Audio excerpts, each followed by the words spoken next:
নরেন, নরেন, কই গেলা? এই যে ধরো বাজারের ব্যাগ। আর শোনো, চাল ডাল তেল রসুন পেঁয়াজ আদা সবজি আর মাছ, এগুলো সবকিছু কিন্তু নিয়ে এসো। ঘরে কিন্তু কোনো বাজার সদাই কিছুই নেই। আই থামো, তুমি কি আলু রাখোস নাকি? গত 3 দিন আগে 5 কেজি পেঁয়াজ, 2 কেজি রসুন, 1 কেজি আদা, 7 কেজি মাছ সবই তো আইনা দিছিলাম। তারপরেও তুমি ওইগুলো আবার আনতে বলতেছো কেন? ওমা, সবকিছু শেষ তাই তোমাকে আনতে বলেছি। তোমার যদি মনে হয় যে তুমি না খেয়ে থাকতে পারবে, এগুলো ছাড়া তোমার হবে, তাহলে ঠিক আছে, বাজারে যাওয়ার কোনো দরকার নেই। আমি একটা জিনিস বুঝলাম না, আমাদের এই বাড়িতে আমি তুমি আর আমাদের ছোট বোন, তাছাড়া তো এক্সট্রা কোনো লোক নাই।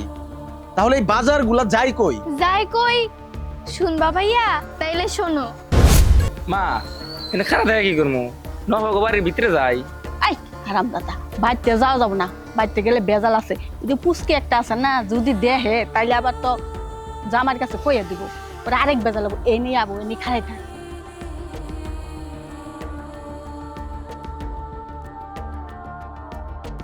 মা, এই ধরো ধরো, এখানে অনেক বাজার আছে, তোমাকে প্রায় 1 সপ্তাহের মতো যাবো গা। এই যে ধরো, এই 1 লাখ টাকা তোমার কাছে রাখো। আর ভাই, তুই না একটা আইফোন কিনতে চাইছিলি, এখানে 50,000 টাকা আছে, এই টাকাটা তুই আইফোন কিনিস। আর মা শোনো, তোমাকে যদি বাজার সদা শেষ হয়ে যায়, তাহলে তুমি হুটহাট করে আইসা পড়ো না, ভাইরে পাঠাই দিও। ও আমার কাছে কইলেই আমি সব রেডি করে রাখবো। জানোই তো বাড়িতে একটা সিসি ক্যামেরা আছে, একবার যদি কোনোভাবে দেখা ফেলায়, সব খবর ভাইয়ের কানে দিব। আর এই খবর তো না বিষ ঢালবো, বুঝোই তো, আমার সংসারটা নষ্ট হয়ে গেলে তখন তো আর তোমাকে কিছু দিতে পারবো না। এখন তাড়াতাড়ি দাও, টাকাটা ঠেকে নাও, ঠেকে নাও। আচ্ছা আচ্ছা মা, ঠিক আছে। এইবার বুঝছো তো? শোনো ভাই, তুমি যদি প্রতি ঘন্টায় ঘন্টায় এরকম বাজার করো না, তাও এই বাড়িতে না যাই পড়বো। হিমো, দেখ, আমি কিন্তু তোর অনেক ভালো জানতাম। তুই তুই যে মানুষের নামে এরকম উল্টাপাল্টা কথা কস, বানোয়াট কথা কস, এটা কিন্তু একদম ঠিক না। চুপ করো, ও তো ঠিকই বলছে। আচ্ছা তুমি ভালোভাবে ভাইবা বলো তো, এই যে 3টা দিনে এতগুলা বাজার কোথায় গেল? বাস, তোমার কোনো কিছু বলতে হবে না। এইবার আমি বুঝতে পারছি, আমি বিদেশ থেকে আসার পরে তোমার কাছে যখন আমার ব্যাংক অ্যাকাউন্ট নাম্বারটা চাইলাম, তুমি তো আমারে দিলা না। আমি ব্যাংকে গেছিলাম, ব্যাংকে যাই হিসাব করে দেখি ব্যাংকে মাত্র 2 লাখ টাকা।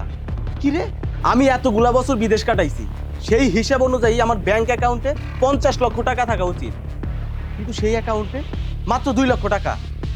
ও, তার মানে সব কিছু তুমি তোমার বাপের বাড়ি পাচার করো, তাই না?